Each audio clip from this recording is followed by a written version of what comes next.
Well, howdy, folks, and welcome back to the farm. Today's episode is Meet the Aliens, Volume 7.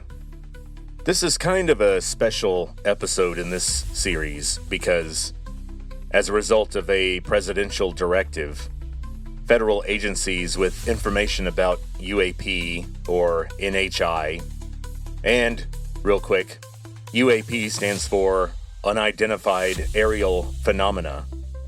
The term is more or less equivalent to UFO, and for the most part, this latest release of documents shows that at least elements of the federal government itself regard these as intelligently guided craft built and operated by NHI. So that's weird. This release of material has been covered a little bit on mainstream media, and it consists of a little over 100 documents and photos and videos. And this document dump is supposed to be just the first of 3, and it's kind of the least interesting one. It has a lot of information that people in the ufology field have already seen. Some of the NASA photos, apparently, are photos that some of us have seen already, secondhand. For example, the new batch of documents includes interviews with the Apollo 11 astronauts, and they're talking about the strange objects they saw outside their vehicle.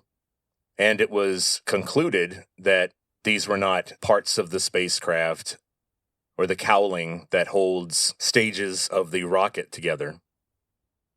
I think that's kind of a big deal, that NASA has coughed up a bunch of transcripts and radio transmission recordings of astronauts being kind of alarmed because they're being followed and watched by these clearly non-natural objects that aren't rocks, they aren't debris, they aren't human-made space junk, they are intelligently guided. And if this were all just a big misunderstanding, why keep it secret for almost 60 years? And so today we're talking about disclosure, and not about the Steven Spielberg movie that's due out this summer. We're talking about government admissions and official releases of documents relating to UFOs, UAP, and, of course, non-human intelligence, NHI, whatever they are. Technically, we haven't gotten any releases or participation from the program. And of course, remember, the program is the deep state project related to the reverse engineering of materials retrieved from NHI. But apparently, the program will be mentioned in the upcoming subsequent dumps of material that are apparently upcoming. And a big part of the delay is exactly what you would expect. It's stonewalling from primarily the CIA and the Department of War. It looks like NASA and the FBI have coughed up a nice stack of documents. But as we'll see, these are not the agencies that are really on top of things.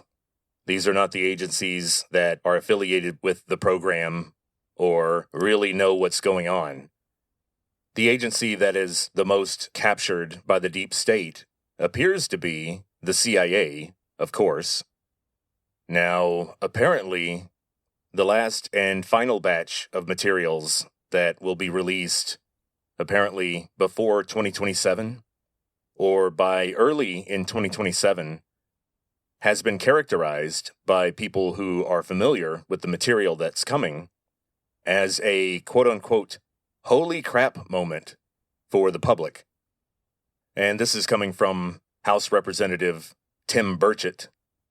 And Representative Burchett comes from Tennessee, and in his thick accent, he says that this last batch of materials will make people say, holy crap. And remember, he's the guy that was talking about hybrid beings being on Earth long term, and our government's secret deals with NHI. he was talking about that stuff before he actually had a meeting in a SCIF. A SCIF is an acronym, SCIF. Those letters stand for Secured Compartmentalized Information Facility. These are essentially underground bunkers that are surrounded by concrete and Faraday cages that prevent transmissions in and out of the facility, and they are scrubbed like crazy for cameras and bugs. And if you're wondering why the government is so sensitive about this stuff, and why releases require literal acts of Congress or pressure from the president, well, it's because these secrets, the secrets related to NHI, are the absolute top level of classification. So any offhand conversation that someone has with some interdimensional being, or a photograph someone has of an NHI vehicle or piece of technology, that's going to be automatically classified well above the nuclear codes. People think that our nuclear secrets are at the top, but they're not. The nuclear secrets are the most secret things that most people know about. The stuff above that is, just like you'd expect, stuff most people don't even know about. But I don't want to understate the importance of this first release, because in totality, this release of information is essentially a confirmation that the United States government is aware of UFOs, and they are aware that they're not just weird lights in the sky. They are intelligently guided vehicles, built and operated by non-human intelligence, and a variety of government and military assets have had ongoing communication and contact with non-human intelligence. In particular, the sky over military assets like nuclear missile silos, or in low Earth orbit, like with the Gemini astronauts or the Apollo astronauts, which we'll see. And speaking of Apollo, we'll also see that the government knows about our astronauts being observed and followed by NHI vehicles on the moon. And just as the ufologists around the world have been saying, NASA has been sitting on these photographs and interviews and transcripts for almost 60 years. And apparently, in the next release, we'll get more information about Project Magenta, which was the first time that the United States government retrieved materials from non-human intelligence and then hid it from the public. Well, when did that happen? 1993? No. 1973? No. 1953? Nope. It looks like the first time this happened wasn't the Roswell crash in July of 1947. It was this Magenta incident that happened in 1933. And it happened in Italy.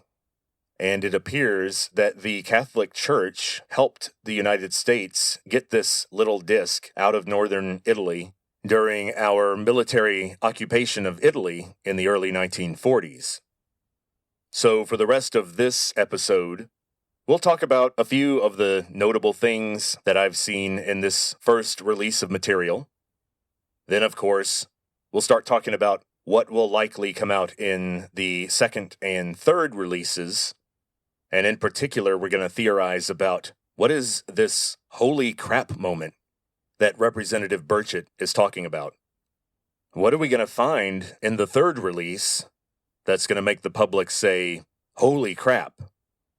Well, that's going to lead us into another discussion about some supposed meetings that have been occurring over the last month or so between government officials, people apparently associated with House Representative Burleson, who is a devout Christian and appears to have been very disturbed by the materials that he saw in his committee. And he is wanting to reach out to ministers around the country And some of these meetings apparently lasted up to 6 hours.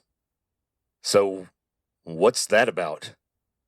Well, we're going to theorize, and I'm going to bring up a bunch of other information that I have to try to get some picture as to what is this big bombshell of information that we're all going to hear, apparently, in less than a year. So, first off, let's talk about some of these photographs and videos. I think you guys all know that I'm not all that super fascinated or impressed with the engineering or the mechanics of these vehicles because it looks like once you've got this fancy 3D printing and AI and mastery over zero-point energy and electrogravitics, then building this stuff and operating it is not that difficult. So, hooray for them. My real concern is, what are they doing? Who are they? Where do they come from? What is their purpose? How do they view us? That's what I'm interested in. But let's go ahead and get this out of the way. What are we seeing in these videos? Seems like it's just more of the same stuff. Grainy, black and white military images and videos.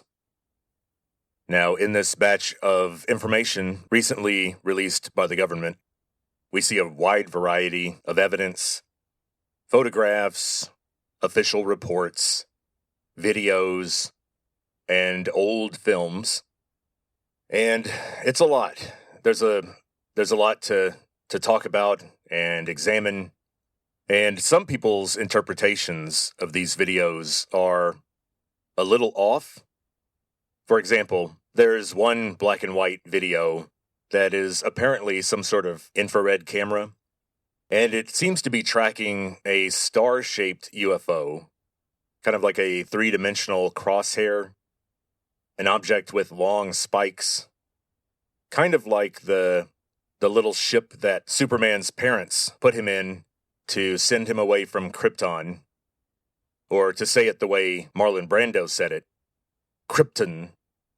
So when Krypton blew up, they sent their young son, Kal-El, away in this little star-shaped thing. Well, apparently, the shape of this UFO can be explained through how the actual camera works. So, basically, if something is giving off a very, very strong signal, if it's very bright, in other words, because of how the camera is constructed, you'll get this weird star shape in the middle of whatever you're pointing at. And apparently it's similar or analogous to a lens flare in a normal camera. And on most cameras, lens flares, or as I call them, bokeh blobs, B-O-K-E-H, they're usually hexagonal. They make little hexagons, and that's because of how the aperture is constructed. And so, yes, a lot of these videos are hard to interpret because a lot of the footage of drones is taken from other aircraft. So, when you see the ground or the ocean moving very quickly underneath these objects, it's not necessarily an indication that they're moving at all. It might be a parallax effect because the camera that's recording the image is moving really fast. So I gotta say, in the big grand scheme of things, in the big picture, all these little grainy photos and videos are not really that useful. Not to the public, not to people like you and me. Now, the sensor data that the Air Force and NASA have recorded, that could be very useful.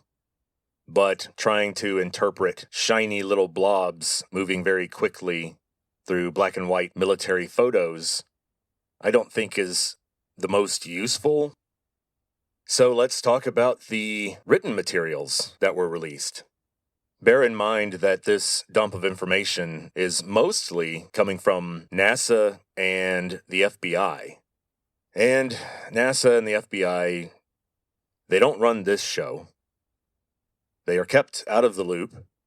it's the Defense Department, and in particular, the Air Force, and, of course, the CIA, that are most closely associated with the program, i.e., the government initiative to collect, maintain, and study materials retrieved from NHI. Maybe one of the most interesting memos that you can find in this dump of information discusses the Roswell crash.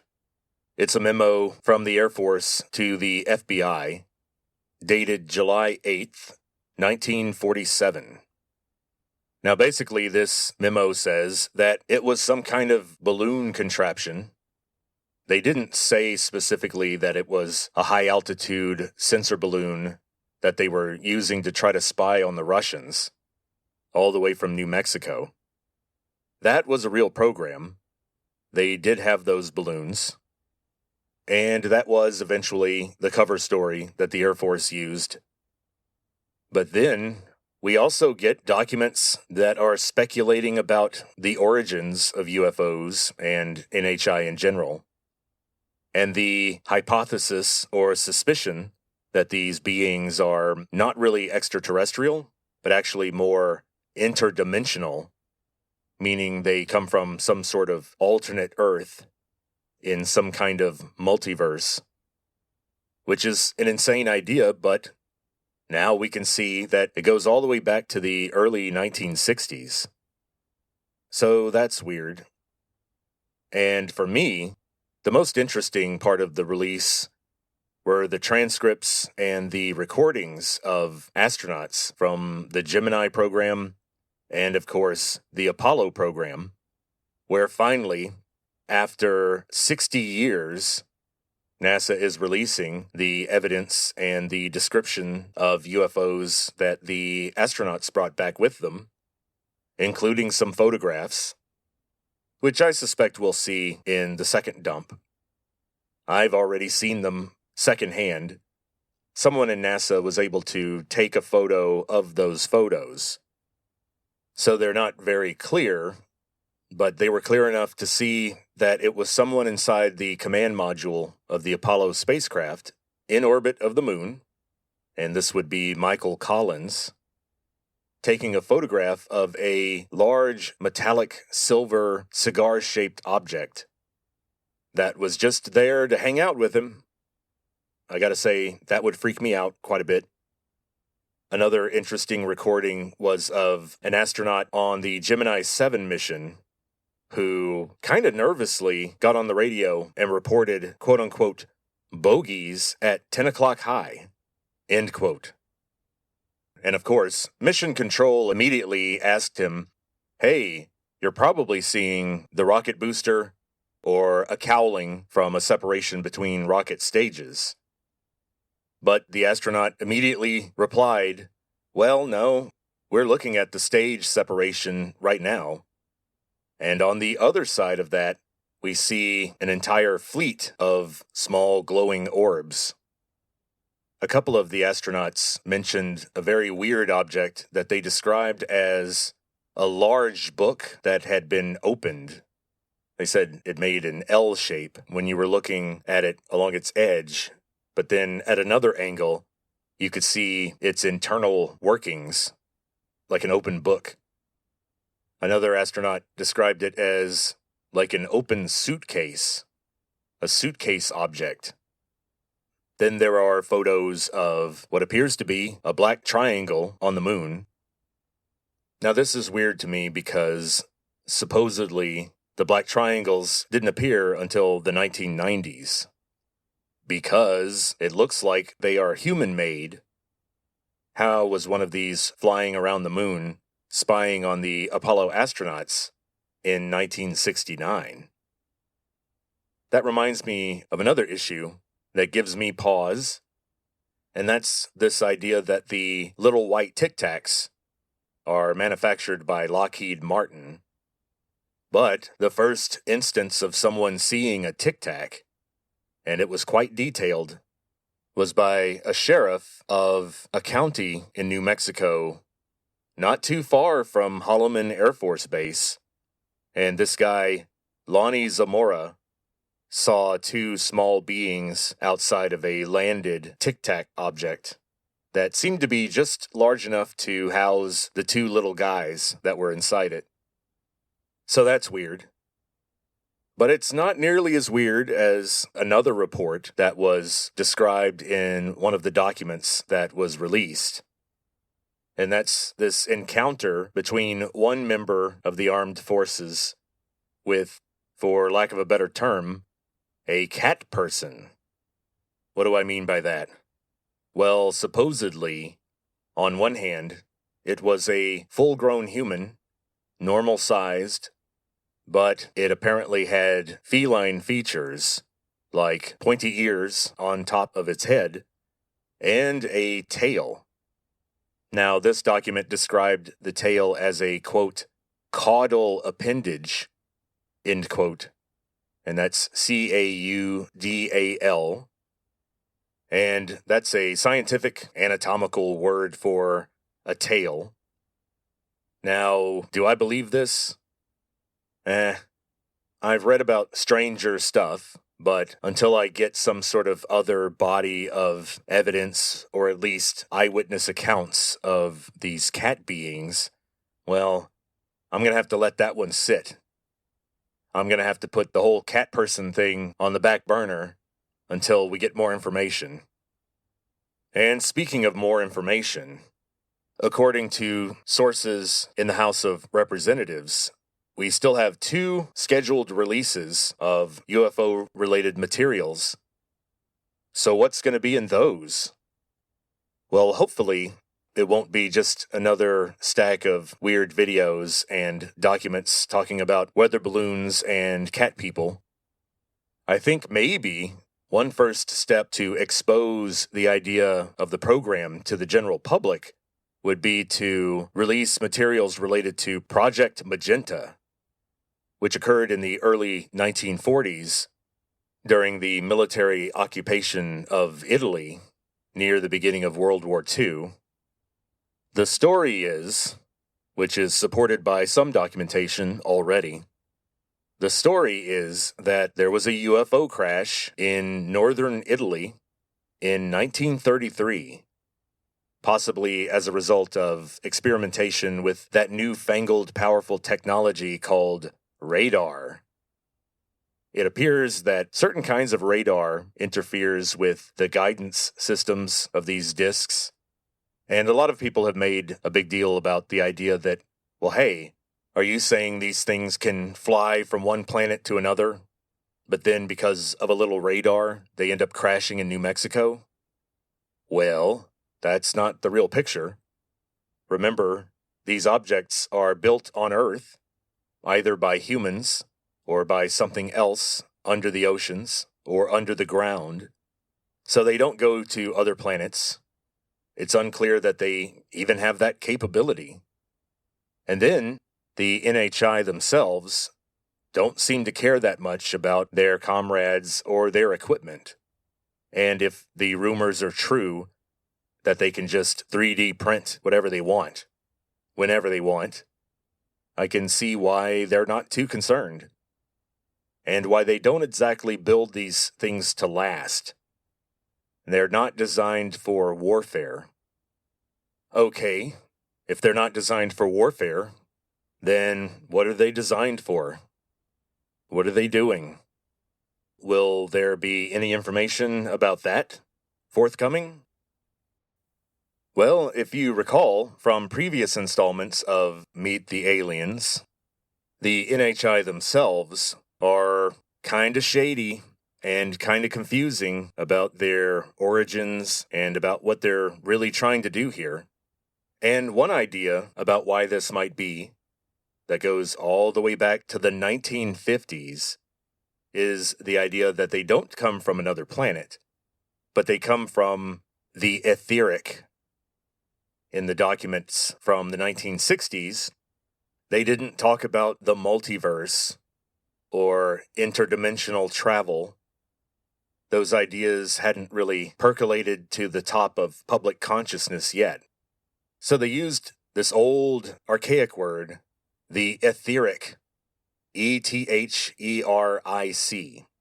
And this document that I'm talking about is an official government document that treats UFOs as if they were some kind of real thing that we've had interactions with and that we're trying to understand.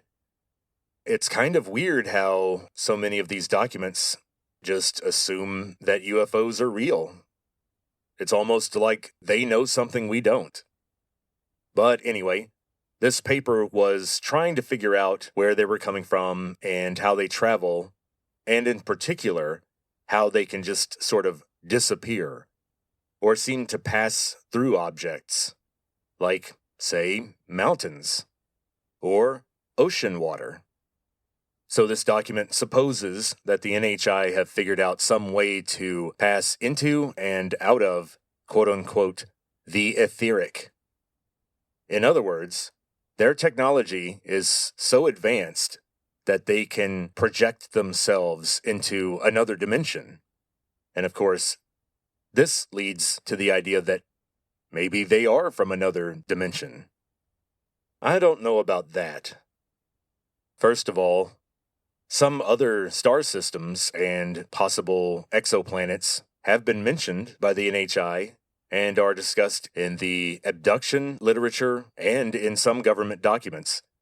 And these are star systems like Zeta Reticuli, or some star in the Orion constellation, not Betelgeuse, which, by the way, may not be long for this world, or I guess this galaxy, because sometime in the next 100,000 years, and some people think rather soon, Betelgeuse will go supernova, and we'll have a super bright star in the sky. That'll be kind of cool. Betelgeuse is way too far away to affect the Earth, so we're safe from it. Don't worry. By the way, that is how you say that name, Betelgeuse.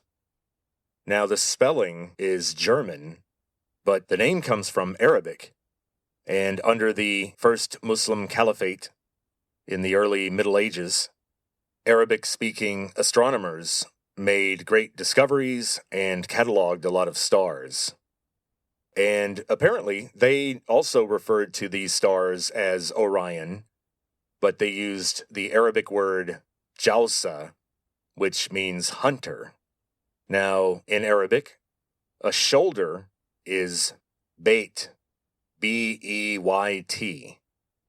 This constellation of Orion is supposed to be of a person, a hunter, with broad shoulders, and Betelgeuse forms one of those shoulders.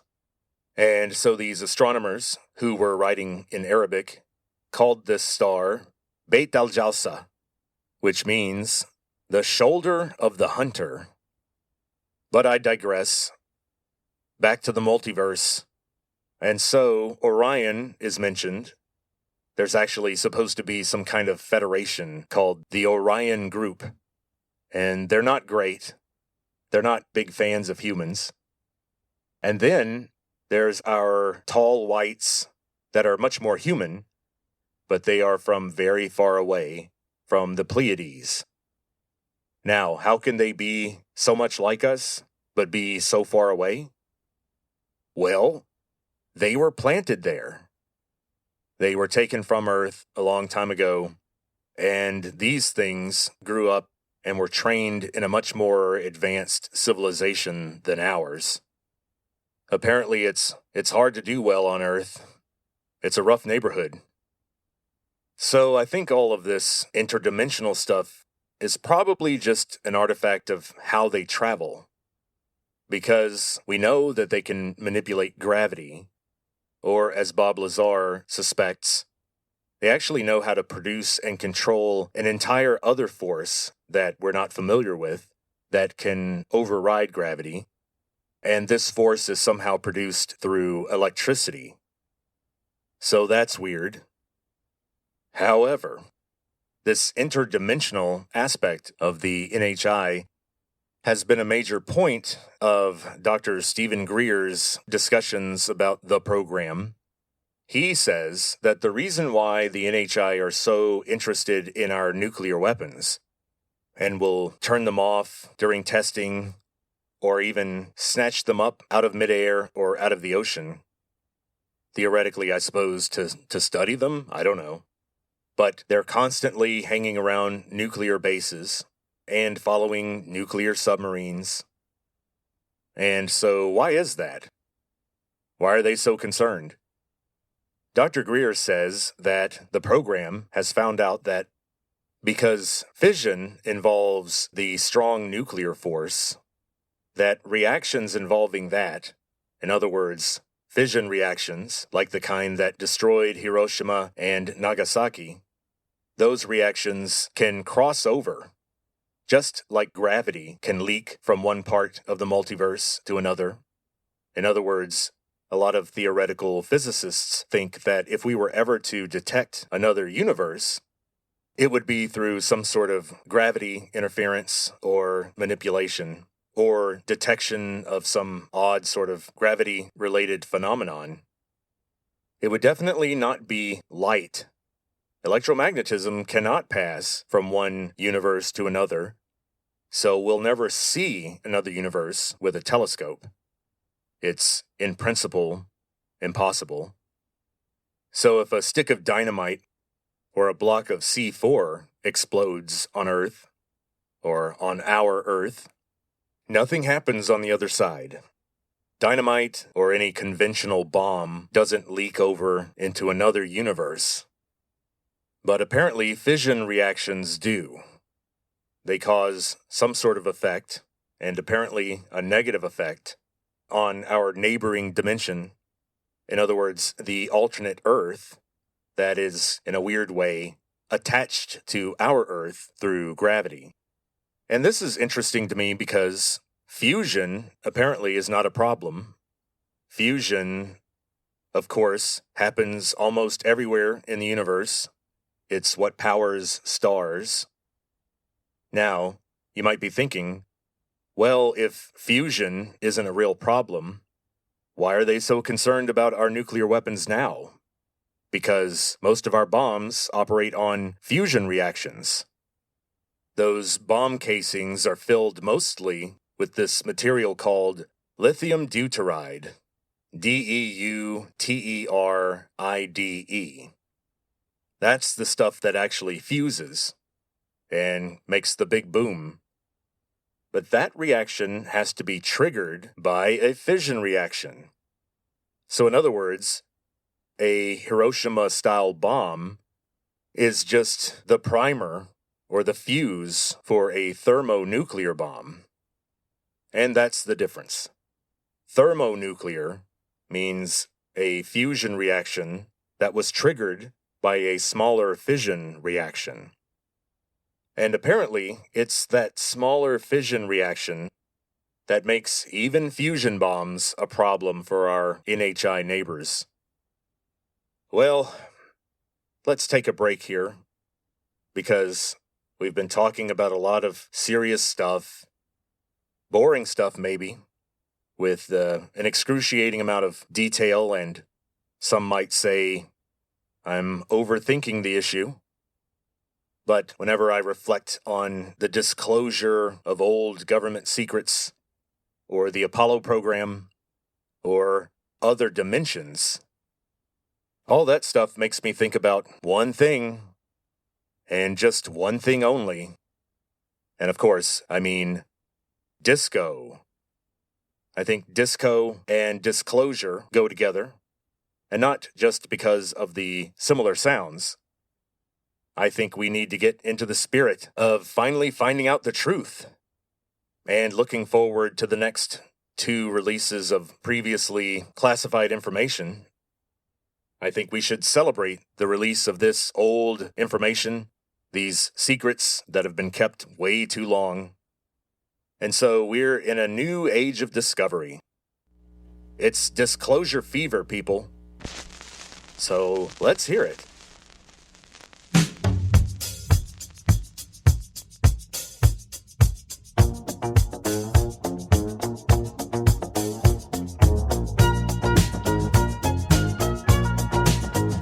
It's disclosure, honey. The CIA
was interesting. That was a good break. Woke us up and got us dancing a little bit before we have to go back into this boring stuff. There's one more song, by the way, but that's coming toward the end of this episode. Now let's get back to this big secret. The information that people in the program have repeatedly described with the word indigestible. Amid all this information about UAP and UFOs and crash retrievals and alien interviews, among all of this stuff, the big question is not exactly how fast can those orbs go, or what are they made of? I think the most pressing issue is obviously, what is their intent? Why are they here? How long have they been here? What are they doing? And so it's very unlikely that this quote-unquote indigestible truth has anything to do with materials science or advanced propulsion. I don't think people are going to be that upset about that. And speaking of upset, how upsetting is this information? Well, apparently, in the late 1970s, back to that time again, in the late 1970s, Jimmy Carter saw a UFO and had a very strange experience. And so after he was elected president, he started pushing really hard on the CIA and other branches for information about the subject.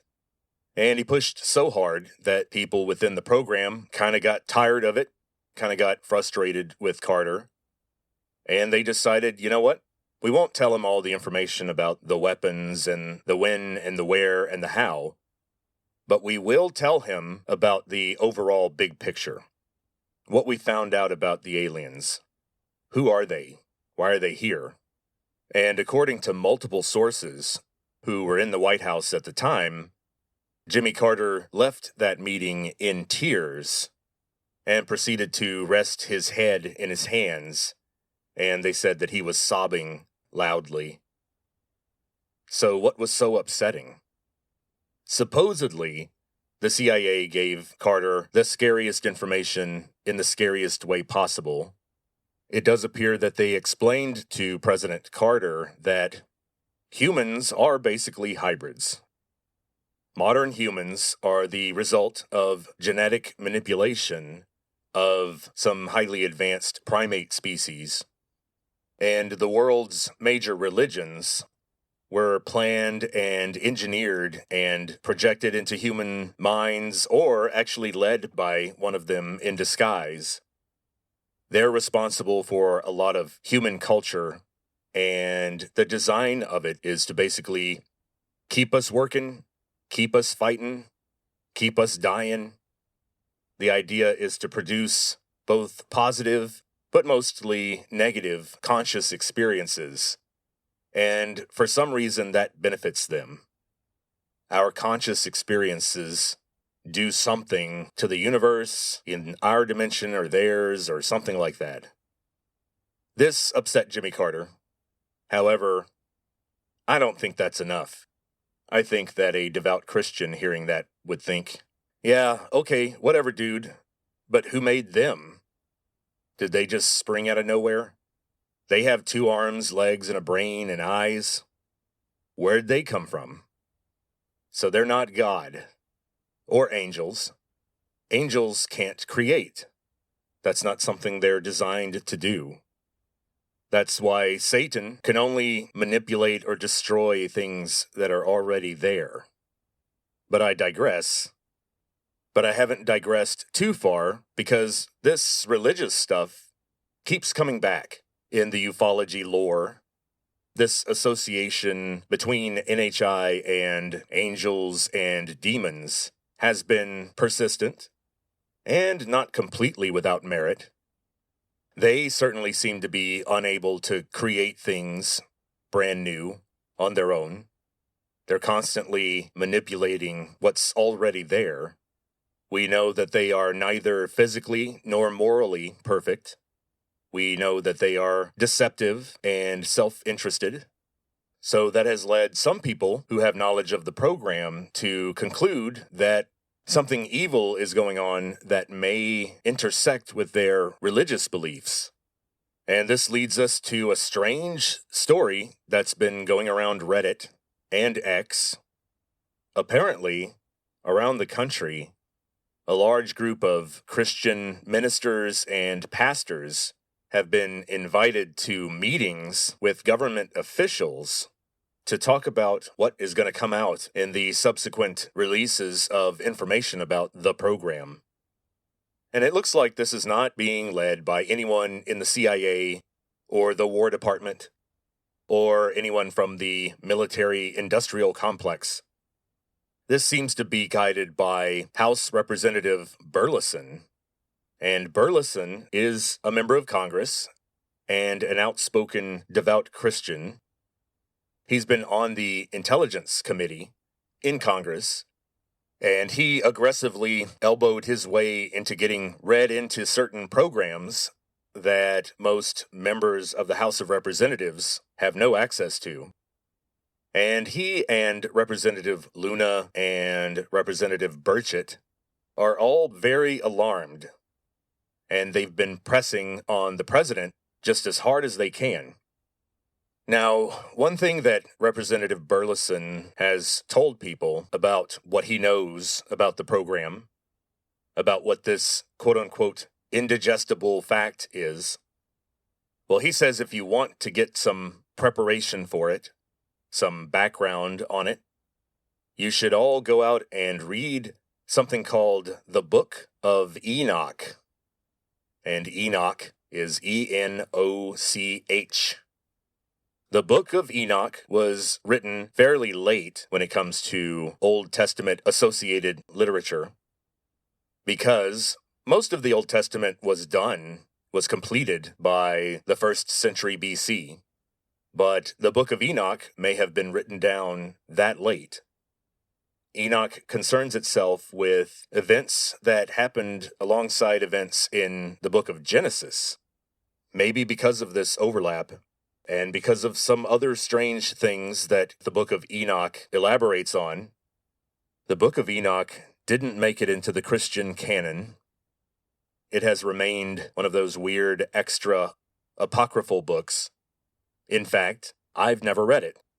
I've always regarded it as something like the Gnostic Gospels, which I've only read segments of. And what's in this Book of Enoch? Well, the Book of Enoch, like I said, is set during the same time that Genesis is set, and that's kind of a broad range. The old stuff, before Rome, before Greece, before Troy, back when small settlements were forming in Mesopotamia, and then later in Egypt. And the Book of Enoch says that very early in the history of humans, there were these things called the Watchers. And the Watchers had come down from heaven, and it was not sanctioned by God. They were sort of like fallen angels. They were beings from the heavens, and the book says that they found human females to be especially attractive. And so they mated with human females to create a hybrid race of beings that ruled over humans for a long time. And the book says that these hybrid people were the heroes of old, men of renown. And remember, the hybridization program that someone is conducting on Earth as we speak was one of the subjects that Representative Burchett was talking about before he had his meeting in the skiff. And then after that, he never talked about it again. And like I said earlier, I think that's a good indication of what he was officially briefed on. If they never mentioned hybrids, he'd still be talking about them, because legally he could.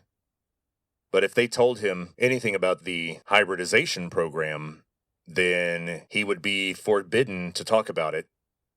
And that seems to be exactly what happened.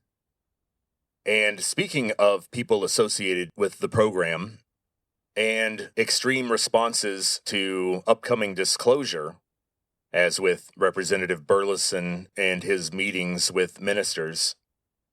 We also have, of course, all these scientists associated with advanced propulsion or the War Department who have been found dead from things like self-inflicted gunshot wounds, or they've just disappeared. One of the most prominent, or at least outspoken, members of this unfortunate group is a scientist named Amy Eskridge, Eskridge.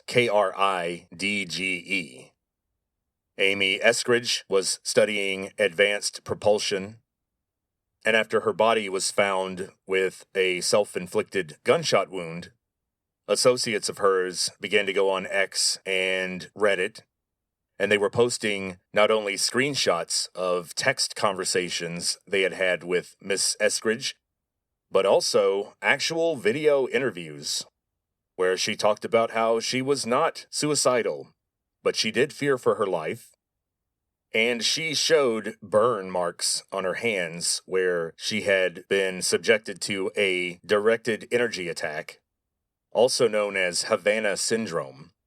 Yeah, if you look up Havana syndrome, this appears to be independent contractors associated with the deep state that attack people with these sort of microwave guns that can cause brain damage and internal burns and things like that.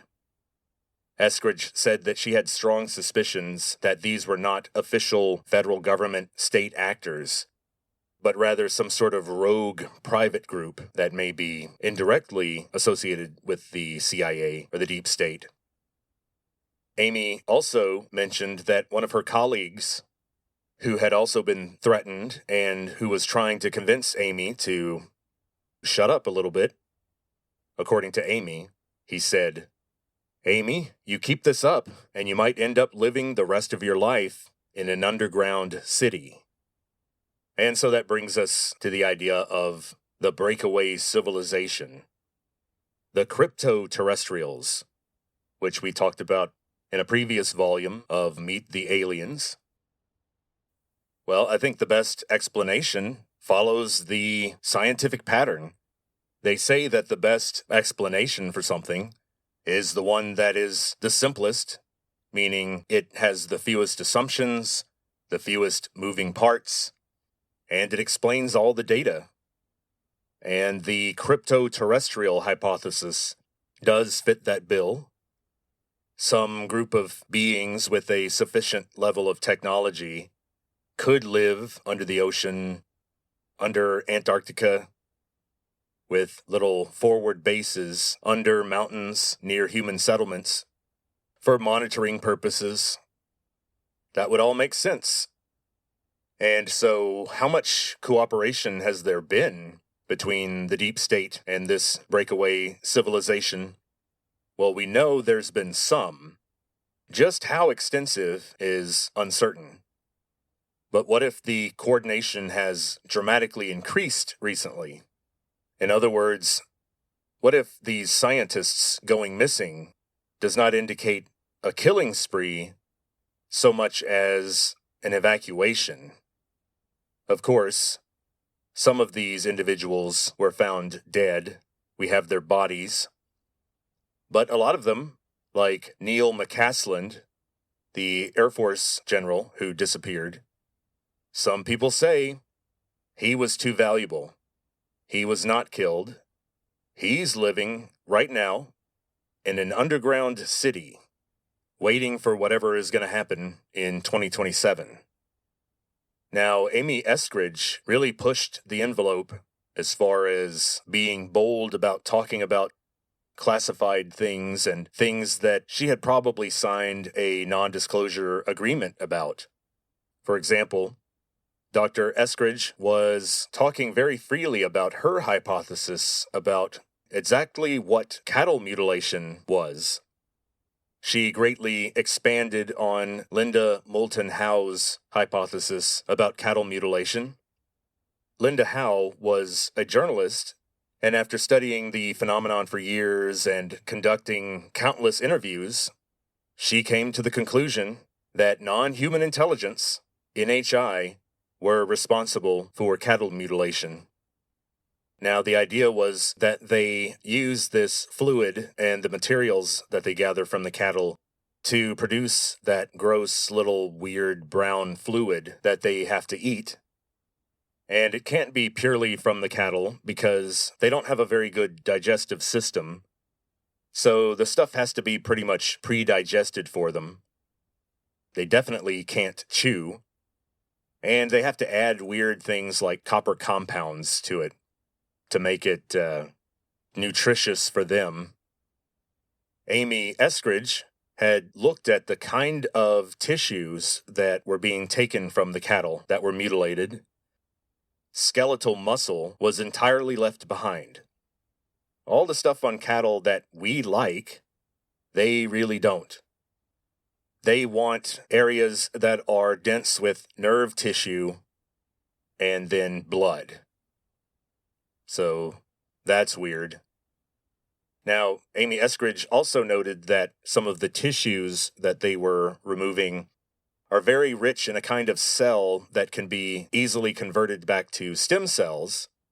And so whoever took this material, and we can safely assume that they have high technology, that they would be able to take this fluid and then they could culture countless gallons of this fluid as needed. So here was my idea. Let's put some supposed facts together. Let's overthink this.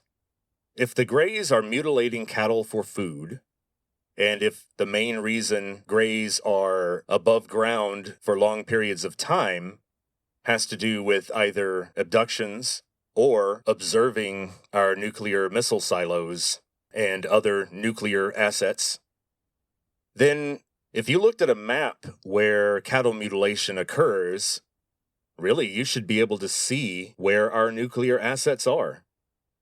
In other words, you would expect that cattle mutilation would be extremely prominent in Colorado and New Mexico. And here's the real test, states like Oklahoma or Texas that have a lot of cattle but few nuclear sites that we know of, then they shouldn't have very much cattle mutilation despite all the cattle. And so I did some digging, and sure enough, during the 1970s peak of cattle mutilation, Colorado was considered the epicenter. The New York Times published an article reporting that in just the few previous months of that year, nearly 200 head of cattle were mutilated in this weird way that the NHI do it, with blood drained completely, no scavenging, and the laser-like cuts around the eyes and the anus and genital regions are removed, quote-unquote, neatly like a plug. Now, what other state has had a disproportionately high volume of cattle mutilation cases? Well, what do you know? It's New Mexico, UFO Central, and Nuclear Energy Central, thanks to Los Alamos Laboratory. Oregon has also been very high, and Montana, Nebraska, Kansas, and Idaho. I think it's fair to say that those are prime candidates for nuclear missile silos, either because they are in the middle of the contiguous United States, which makes them extremely defensible, and then states like Oregon and Montana are strategically close to Soviet sites, or sites in Russia or Asia, that we may want to strike. Now, it turns out that Texas has had mutilation cases, and quite a bit. But if you consider it in proportion to the massive numbers of cattle that people raise in Texas, it's fairly small. And I would suspect that a lot of the mutilation cases that we see would involve their human trafficking or abductions rather than watching nuclear assets. And all this talk about cattle mutilation and underground cities has got me thinking about what I'm sure you're thinking about whenever you hear about using lasers to remove the eyeballs of cattle. You think about the same thing I do. Hip-hop. And the glory of 1990s hip-hop, which I think we need to work on resurrecting. I think it can come back. If bell-bottom jeans can come back, then 1990s hip-hop soul fusion could return.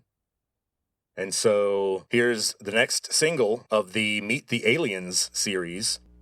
And this track is called Lightning Strikes.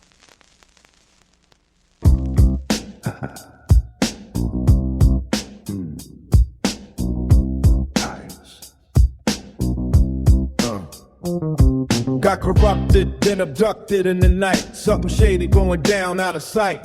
Captured on blacktop roads, cruising the land. Moonlight on my vest, cold still in my hand. Roll through the night, red skin lit up bright. Sky split like lightning, my veins went tight. The world went silent, lost in the dreams. Was it you?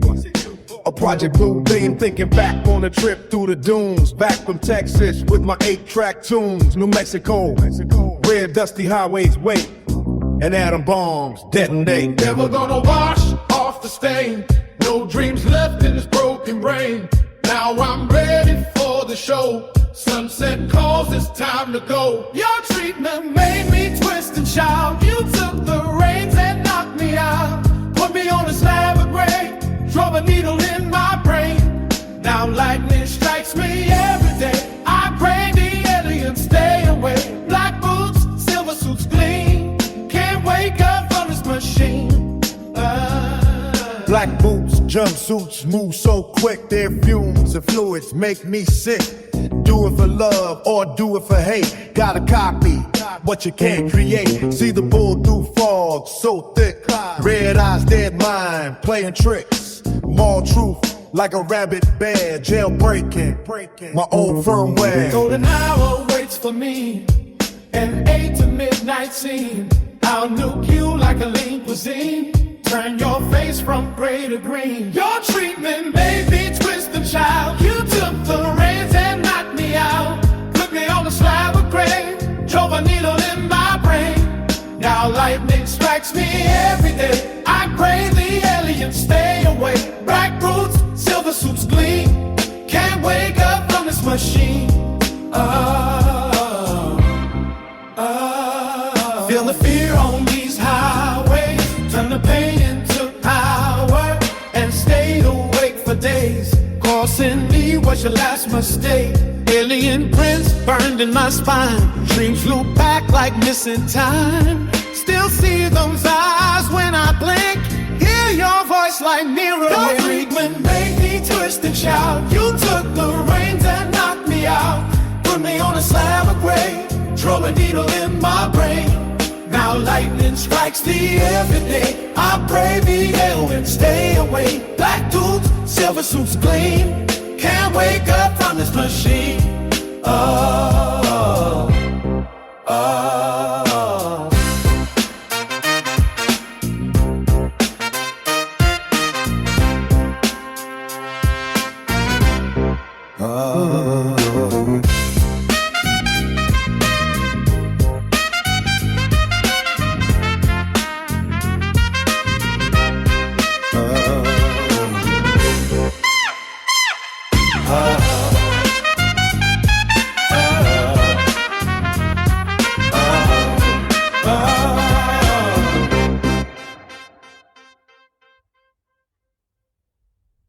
Well, that was interesting. As you can see, some of the lyrics were a little personal for me. Hopefully people kind of understood what I was trying to get at there. So now let's turn from cattle murder to human murder. I think that's everyone's favorite subject. Mysterious deaths. Mysterious disappearances. And so we've theorized a little bit about why do they want to keep this secret so badly. But here's my problem. I think money and power can only take one person so far for so long. It's probably the best motivator of human action. especially for individuals during their life when they're seeking money and power. But I don't know if this explains 80 years of secrecy. We're not talking about one person's career. Now we're talking about people sacrificing their entire working life with no recognition and no real wealth. And add to that, at least hundreds of deaths, hundreds of murders. And so, what is so problematic about just telling the truth here? I think there are only a few options, actually. They found out that the NHI are running an experiment here on Earth, and we're the test subjects. And once we discover that we're the subject of an experiment, then, just like the Truman Show had to end when Truman found out that the show was really about him, and he wasn't living a real life, well, when humans find out that they're just part of a show, and we're being watched, and we're not living real lives, well, then it's time for what they're calling a quote-unquote civilizational reset. And there's no real way we can avoid that. And we're kind of just doomed. And so the elites have just decided to have a big field day, do whatever they want, spend their money, and hide away in bunkers and hope for the best. And of course, like I mentioned in earlier volumes of Meet the Aliens, we talked about the Orb Guardian system, the AI manufacturing facilities that have been under the oceans for at least a few hundred years, if not a few thousand years. And the lifespan of this protection system is going to expire, for some reason, in 2027. And for the first time in about 10,000 years, we may encounter what's really going on in the galaxy, and we will no longer be under the protection of a more powerful NHI faction, because whatever they wanted to do here, they are done with, or it didn't work out to their satisfaction. And so the Earth is being left defenseless, and other NHI factions may be ready to take possession of the Earth. These theories lead me to think that maybe the secrecy is being demanded by the Greys themselves. Maybe the NHI are requiring the secrecy. Maybe the deep state wants to share some things with us. But the Greys, the NHI faction that we're working with, requires that the deep state keeps this stuff secret and among as few humans as possible, while accomplishing their preparations and whatever the deep state has been working on since the 1980s. Which happens to be right after the time that we know the relationship between humans and the Greys had deteriorated. And this was right before Ronald Reagan's space defense ramp-up and his speech at the UN in the early 1980s about how he was sure that humans would unite together to fight back a hostile force from, as he put it, quote, off the earth, end quote.